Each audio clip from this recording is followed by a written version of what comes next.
Behind the rear doors, we have the same fastening system as on the rest of the vehicle, where we can easily hang multiple accessories and attach straps both from above and below. On the same side, we have a small storage for accessories, gear and equipment.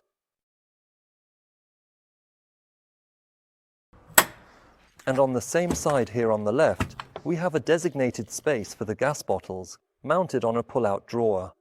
2 of them, which are easily accessible and easy to pull out, for good access when changing the bottles.